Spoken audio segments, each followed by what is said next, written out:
Hello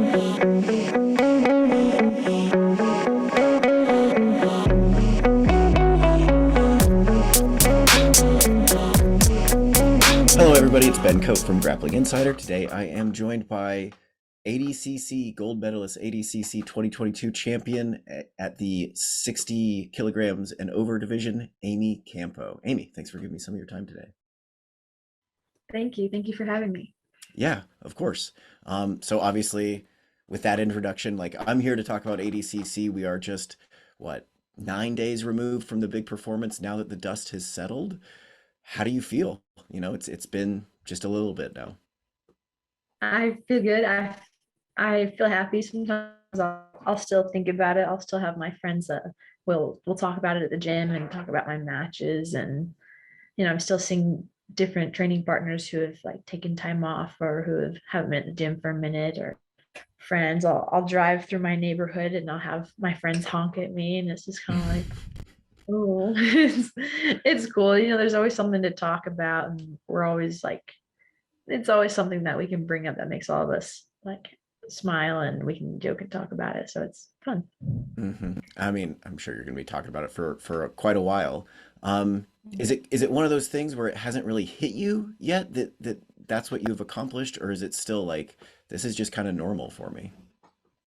I think maybe a little bit of both, because yeah, to everyone else is like, to me it's just like I went and I fought somebody who I considered difficult, but to everybody else it's like, you just did something monumental, and I'm still like, what?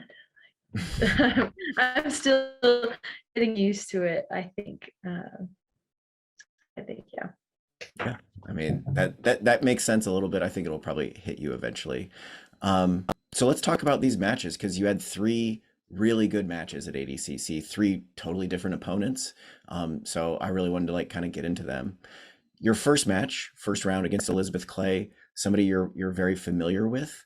How do you kind of approach that, knowing it's somebody you've faced before?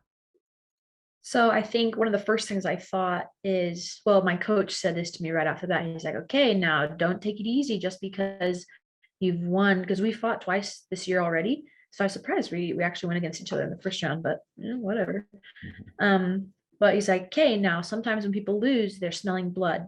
So you gotta be careful, and you gotta make sure you still take it just as serious as a normal fight. And I think that's how I've always thought anyways. Like, yeah, every fight, no matter what tournament it is, should be taken incredibly seriously. And it's just because it's a small tournament or a big tournament doesn't mean you should change how you prepare. I mean, like in some things, yes, but I think I still took it seriously, and I still tried to find new things to do, try to find ways to progress the fight and make more of a previous fight, instead of just, oh, I know I can just do the bare minimum, as I want to do something more with this.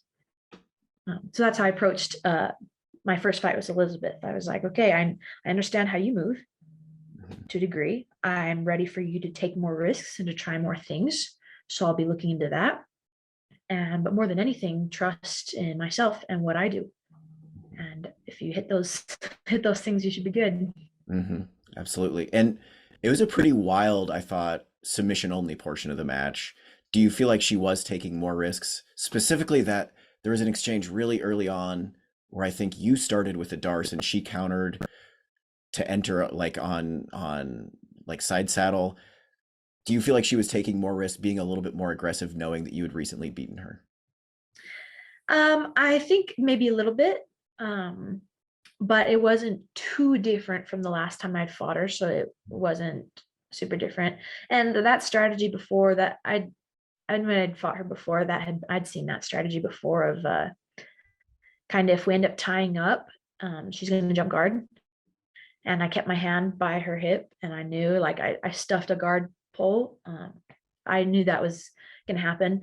But yeah, I think this time she did a better job of coming after me, like a little bit more hungry for looking for submissions.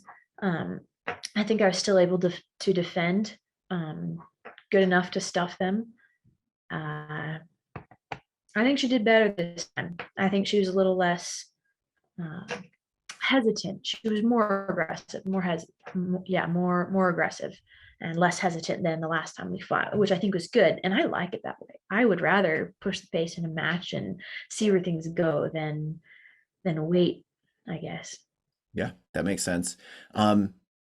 How do you approach, like, technique wise? How do you approach a guard like hers, super flexible, kind of always trying to get at your legs? You eventually passed her with just kind of a basic knee cut, but generally, how do you approach somebody with a super flexible guard like that? Hey everyone, just dropping in real quick to say that if you like this video and you'd like to see us produce more content like this, please hit like below and also subscribe to our YouTube channel. Also, check out grapplinginsider.com for your daily jiu-jitsu and submission grappling news, exclusive interviews just like this one, technical analysis, opinion pieces, and so much more about submission grappling. Finally, our main goal here is to grow the support of submission grappling and jiu-jitsu, so please do your part by supporting the athletes. Go to their seminars, buy their instructionals, follow them on social media. And if you like the interview that you are watching right now, please feel free to reach out to that athlete. Let them know you are a fan. Together, we can make jiu-jitsu huge. Thanks.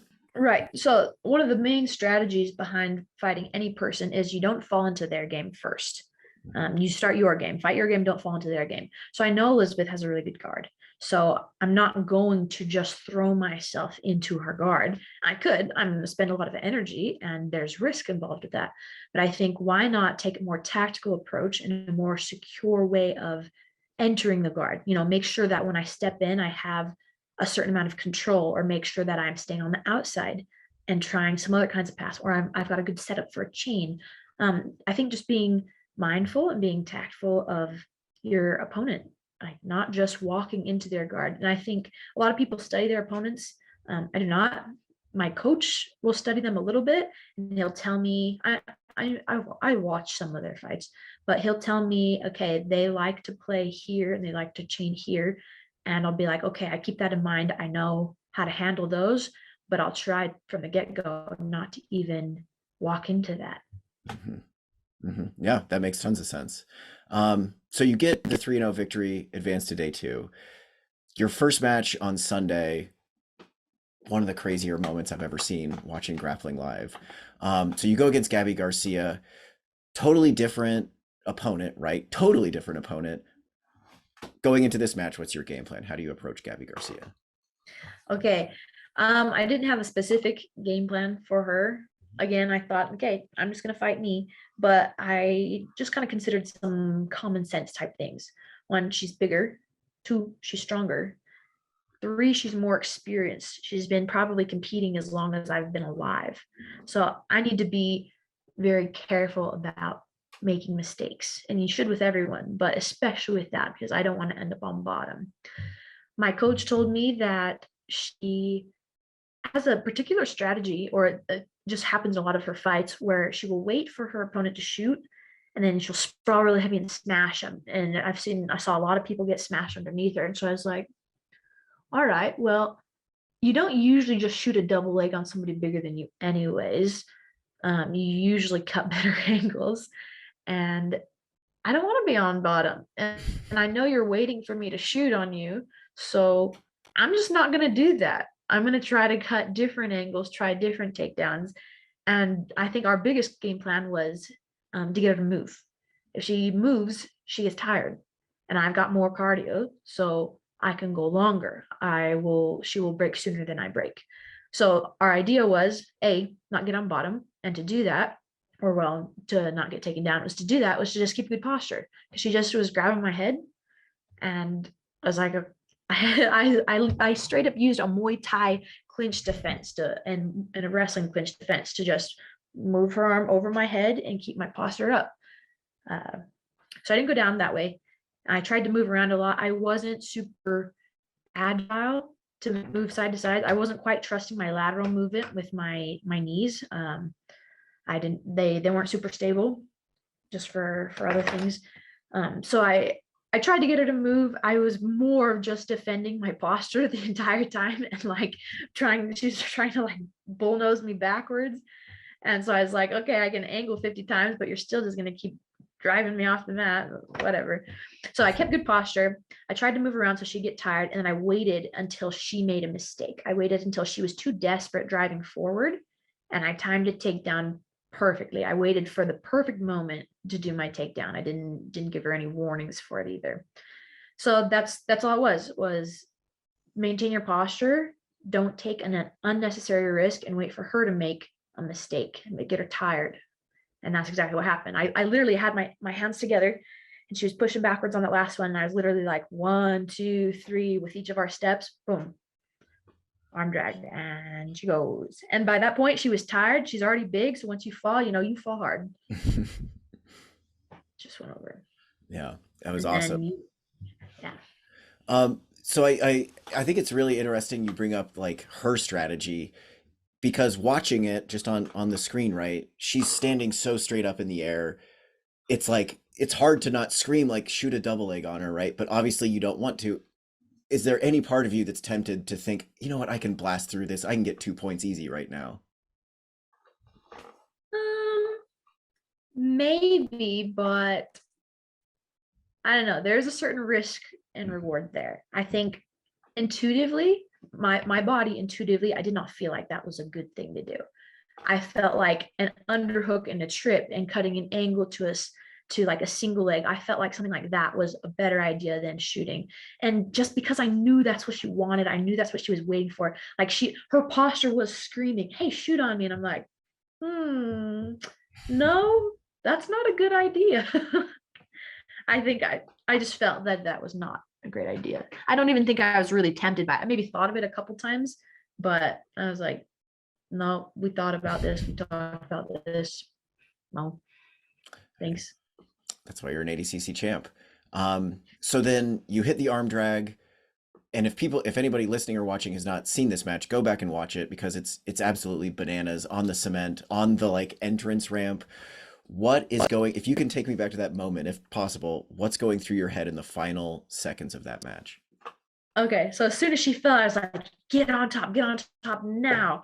I was like, get control. And then I didn't hear the ref say anything. So I was like, keep going. This is ADCC. Like the first thing about ADCC is that you keep fighting off the mat. So I was like, okay, keep going. I locked up an underhook and a head control. And I was like, okay, free my foot. Okay, next step, mount. Okay, it's still working, so keep going. So I kept climbing up, went to side mount, tried to go to the arm. I kind of fell a little bit, and then I got it locked behind my arm, and I was going backwards, and I was like, why can't I lay back all the way? I know I'm not flat yet, and that's the ramp was behind me, but it was just not quite enough time for me to finish. But I was just getting her hands separated by the time the bell rang. Yeah, it was pretty crazy. I was losing my mind at home, I'll say that. And just a general question, because I think people are probably curious, like, can you describe what it's like to grapple with Gabi Garcia? What does it feel like to tie up with her? I felt like there's a lot of surface area behind her hands. And I mean, I rolled guys who are stronger, but there's a lot of surface area swatting at you. And I feel like more than, because I was able to posture. Not that it was the easiest thing in the world, but I feel like her pressure is intimidating to most people. But before that even happens, I feel like girls walk in there with fear already, super timid already, and the fight is already half lost at that point. They're already giving too much to the fear of her, that when they feel more intense, heavy pressure from her, they feel the club, that they're like, oh shoot, and they start to crash. And to me, you've already lost the fight if you've lost in your mind. So I made sure that was the first fight I won, was that there was never going to be any fear or intimidation of her. I have respect for her, but I was in the back and I was like, I wasn't fearful at all, but I was a little anxious to walk out because I was like so anticipatory of fighting. Then I was like, no, calm down, Amy. This is exactly where you want to be. This is exactly what you want to be doing. This is making you happy. This is where you do your best work. And I'm going to go out there, and this is going to be the best fight you've ever had. And that's exactly, it was so cool to go from this anxious feeling to like, I was just excited. I was like, let's go, let's walk out. And you see me walk down the ramp, and I'm genuinely like taking off my hoodie, like, let's go. I want to see what I can do. I'm going to make this the best match I've ever had. That was a fantastic experience. Yeah. I mean, I could only imagine. How much do you think that has to do with you not, like you said, you don't look at your opponents, you don't study your opponents, you're focused strictly on yourself. So that kind of, oh, they're so good at this. I should be afraid of her armbar. I should be afraid of her heel hook. That never kind of enters your mind. How much of your confidence has to do with that? I saw this phrase at my professor's old gym. There was a picture up on the wall, and it said, danger is real, fear is a choice. And I've always thought about that as like, yeah, there's risk involved with this. There's risk involved with fighting people and involved with submissions, and there's risks with all these aspects of jiu-jitsu, but you can choose to face them head on and give them all you got, or you can choose to fear them and fail. And I think, yeah, I think your mentality going into a fight is huge, maybe even more than your skill in having the actual fight. But I think, yeah, a lot of my confidence comes from my thoughts. And I don't listen to music or anything. I need to be able to bring out of myself, purely myself, what I'm thinking, where my drive, where my motivation, where my focus comes from. I need to be able to bring that out of myself. And I think music can maybe help, but I think for me, it's more of a distraction than, and I want to be able to bring it for myself. I don't want to have to rely on something else to bring it out of me. I want to bring it out of me. And I think that bit of control might give me a little bit of an edge. Mm-hmm. So then, talking about confidence, getting your mind right, how do you come down from that match, right? Because then you have the final just a couple hours later, I believe. How do you kind of calm yourself, get back into the mindset to compete again? Oh, I didn't celebrate. I didn't celebrate at all. Like, we Incredible. went into the back. I mean, you're a little like, oh, okay, I've just fought. Now I can relax for a second, but not even. Like, I made this mistake before where I've been in a 2-day tournament, and after the first day, I relaxed a little too much, and then the next day it feels like more work. I had to work harder to switch my mind again and get back into the mentality of, I want this and I want to fight.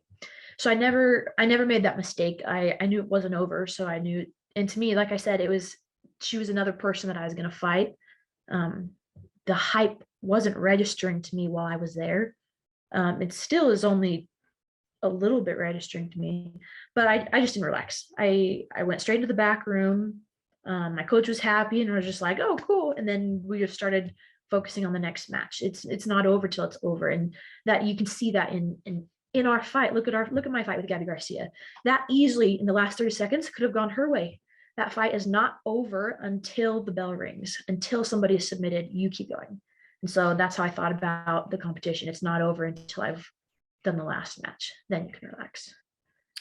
All right. So going into the final, Rafaela Guedes, I think a woman that a lot of people favored going into the tournament. She's obviously a really accomplished black belt.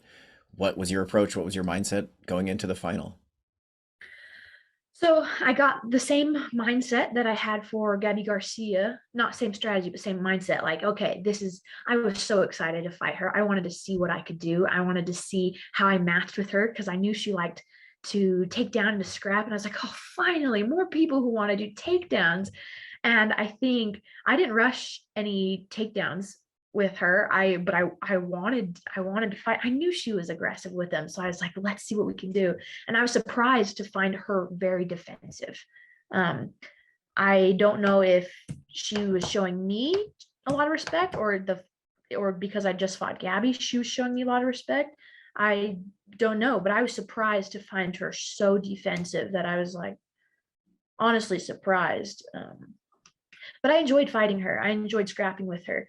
She got the one or the two takedowns on me. Well, the one we had to reset with her with underhooks, and it was like, oh, well, yeah, you're gonna get a takedown from double underhooks. If you don't, you've made a mistake for sure. I loved I didn't put tons of pressure. I wasn't able to put tons of pressure, but I loved I was so in that fight. Like, Mhm. I was enjoying absolutely every second of fighting and the idea of fighting. There's a couple seconds where she was like trying to cut my face and like do the smother. And I just remember like smiling and pulling her hand off. I'm like, yes, let's go. I'm so excited for this. I just loved it. We had a couple of exchanges. Like I said, I was so surprised to find her so defensive and waiting so much. Like I was like, let's exchange. Let's go. I want to see what we can do together. And I was surprised. I just had to be a little bit more patient and take my opportunities, my momentum opportunities to reverse. And she made the mistake of turning her back, and I went to her back and got one hook in. And then you saw the last 5 minutes, we were just sitting and waiting for me to get my hook in. I knew I was going to get it. So I wasn't in a rush at all. I was just letting her cook slowly, slowly, slowly. And then, I'm keeping an eye on the clock, and it's like 2 minutes left, 1 minute left. And I was like, okay, I should probably really put this in now. Like I should really make this happen. And then, so I started being a little bit more active. It was interesting because I felt like I tried a couple ways to put my hook in. And the more I tried, I felt like my body, I didn't know exactly what I did to put it in, but I felt like my body intuitively understand where I needed to move to put my hook in. So then I got my hook in and I'm holding on, and she's freaking out and she's spinning side to side. And I didn't know if I had the points yet. So there was a spot where she opens up and her neck's like available, and I wanted to choke, but I didn't know if I had the points yet. And I knew I could get points in 3 seconds, or I could finish her within 10 seconds. So I was like, okay, I gotta get the points to make sure I'm going to win and then submit. So yeah, I didn't know if I had the points yet. And so I just, my hands separate. I'm like, nope, gotta go back to back. I switched sides, kept the back, and got the points. And she ended up, she was defending really hard for me to stay on her back. So I ended up going off to the side, and I was fine with that because I knew I had the points and I was gonna land this armbar. I pulled off the side and I was like, if you posture up really hard, please do it. Please do it. I'm gonna hit this armbar. She was too smart. She was like, no. She stayed really hunkered down. I was like, okay. You can defend and you can last a long time with just about anybody. Just having a good defense. But it was a fun match. I was excited. Had a ton of fun with it. It looked like fun. Um, I guess, I don't think you're alone in thinking I was expecting a little bit more aggression out of Geddes there. She's definitely somebody who I think wrestles really tough on the feet. I do want to talk about you got kind of a guard pull right into a sweep in the sub only portion of the match. Is that kind of a takedown as you see it? That kind of sit to a butterfly guard right into a like a sumigaishi type sweep. Is that something you used because she's kind of not like doing more traditional wrestling with you? Kind of, yeah. My friend calls it some sort of lateral, but for like when you do a lateral drop, I always keep my feet in case the lateral doesn't happen, then you can butterfly sweep. And yeah, that's what I tried to do. I felt like I could sit underneath. Yeah, because she was walking back a lot, her hips were going back a lot. And so I was like, I wonder if I can try this. And it's low risk. So I was like, I'll just see how it goes because we're still feeling each other out. So yeah, yep, I like butterfly sweeps. So I was just like, let's see if I can make this work. Yeah. And you hit another one, and this is maybe hopefully not too specific of a question, but the sweep that you hit to take her over to turtle, uh, from what I could see, you took her kind of straight over your head, whereas a more traditional butterfly sweep's going to go to the side, right? If you Yeah. remember that detail, can you tell me kind of what makes that sweep work where you're literally taking her, straight over the top of you? Okay. So to defend a normal butterfly sweep, all you got to do is put your leg out to the side. You got to put it fairly high. And to continue to butterfly sweep that way, you have to get on your bottom leg and shoot your hips up a lot higher, and you have to walk. So this was a modified sweep between a kind of a gi sweep I do and one that my coach told me. So I ended up having double underhooks, and I was going for, I believe, my left side to throw it first, but I ended up sitting up and switching and holding with my left arm and going to my right. In this particular butterfly sweep, your head's not under their head. That's your normal butterfly sweep. Your head is under their head or just adjacent with it, and you fall to your side. In this case, when they have an underhook, or you can do it with an overhook too, you scoot back just a touch and you drop your chest and your head over their head, And as their head drops, their hips will lift a little bit. So as I lifted her, as I dropped my head, I lifted her a little bit more, and I just did like a quasi back shoulder roll with this sweep. I kind of pushed off my right leg and I lifted her up, and I did more of a back shoulder roll with her in conjunction. So that's how I was able to take her up high enough to not give her a chance to base out. Interesting. So then you flip her over, she turtles, and I'm glad you talked me through what was going through your head in those final like literal 5 minutes. First, have you rewatched the match? Have you seen the video of the match? Mm-hmm. It's crazy to me that you had this like, oh, I'm for sure going to get her back because, or I'm for sure going to get both hooks, right? Because when I watched it live, I thought, okay, she's turtled with one hook in, 5 minutes left. For sure she's going to get it. But then when it's like 2 minutes left, almost 90 seconds left, and you still don't have the second hook, I was a little like, holy crap, is Guedes going to win this match 2-0? It's crazy to me. I don't know if you could talk any more about kind of what was going through your mind in that really dramatic finish. So one, I was sorry to take so long, kept everyone on the edge of their seats. I knew I was gonna get it. I didn't rush getting it. I was very patient because I didn't want her to explosively spin out at any point. So I took my time. I kept putting pressure. I kind of tried just a couple different things to see if I could easily put my foot in. Okay, good. I shouldn't be easily putting my foot in against somebody who's at this caliber. I just took my time cooking her, putting pressure. Now I could have, one of the commentators on the film, he was like, oh, she really needs to start putting pressure down with her hips and start kind of sprawling her right leg back to put more pressure. I couldn't do that. My leg was weak. Something happened to my leg. I couldn't do that. So I was like, well, okay, I got to find a different avenue to put this in. I can't put as much pressure as I could normally put. So I just cooked. I kept active. I kept her thinking. I kept her going back and forth with her thoughts about what I was doing. I started doing the smother underneath because that she would start to panic a little bit and her hands would come up to pull my hands off, and then I tried to hook again, and I kind of just went back and forth with my strategies there. But she was defending really well. She was keeping really tight. I don't know if I've rolled with someone who's kept quite that tight that way. She does it slightly different than I'm used to, but it worked.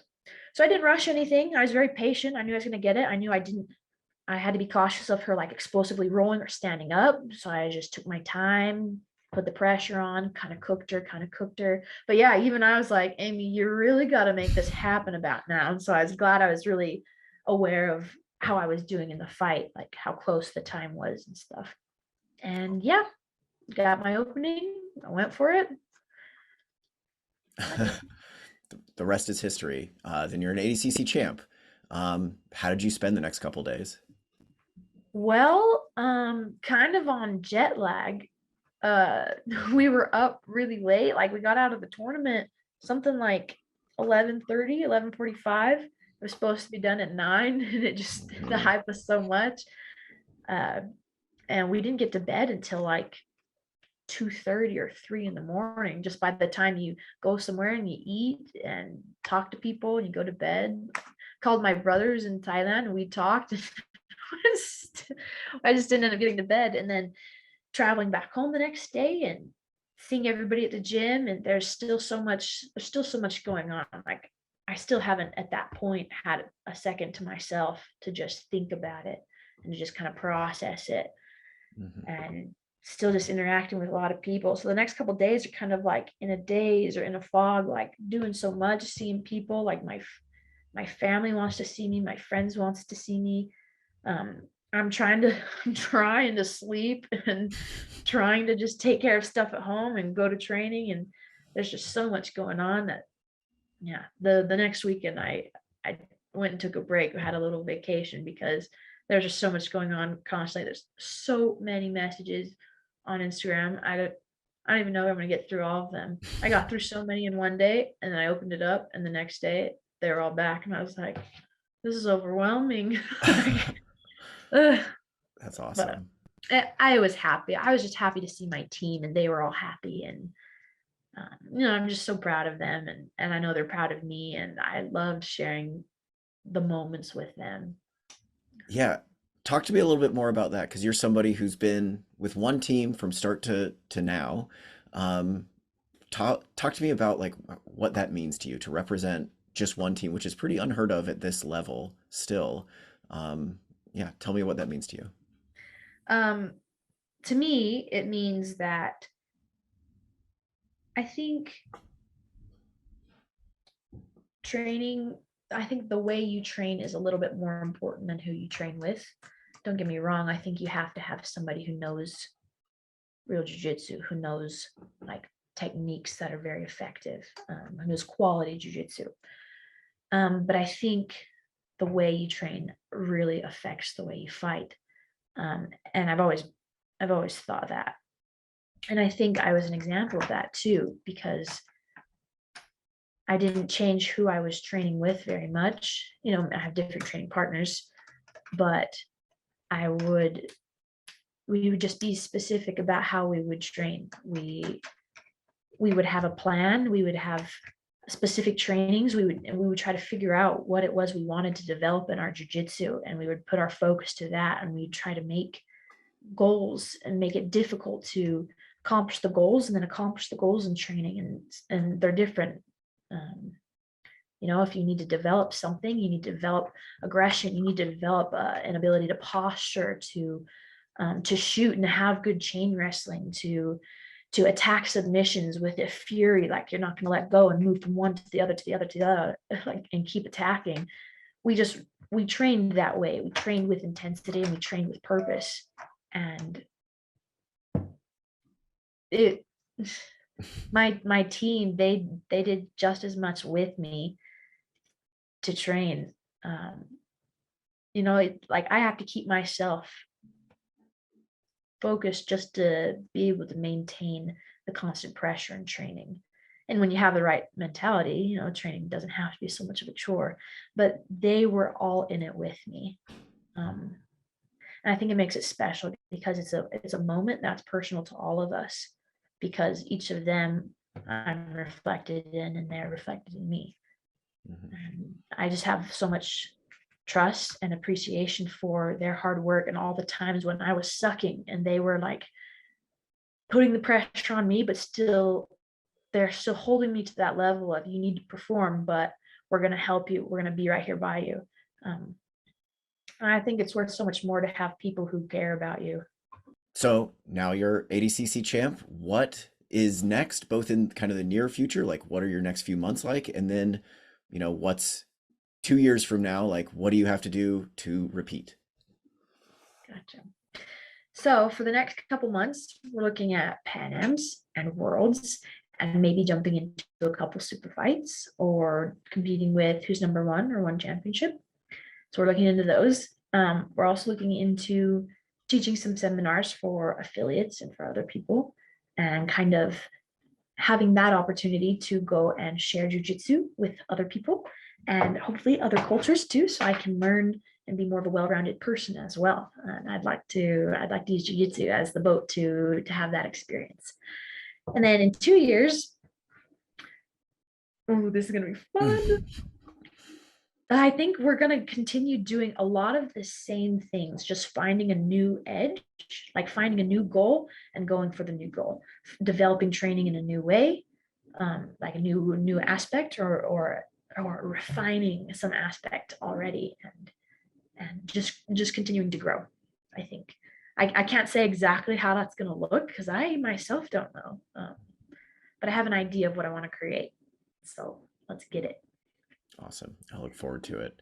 Well, really, that's all I had for you today. Before I let you go, though, like, who do you want to shout out? Now's your time. If you have sponsors or teammates, coaches, whoever you'd like to thank. Okay. Yeah, I'd like to thank my team first and foremost, being with me the whole way through, and my coach Eduardo Mori.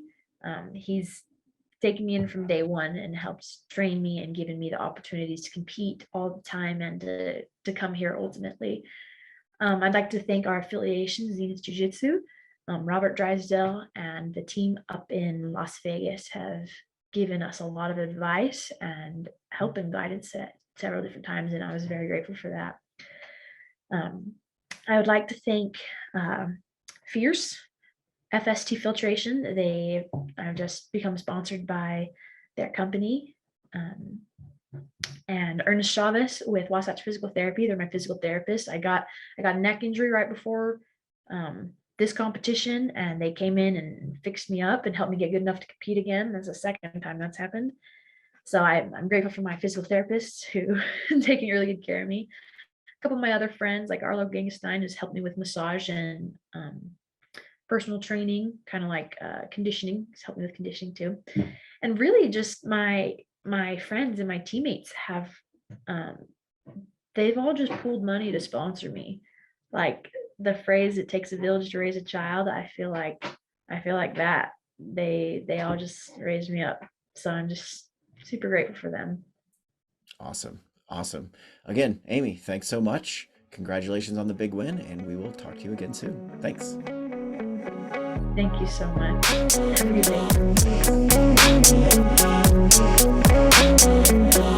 day.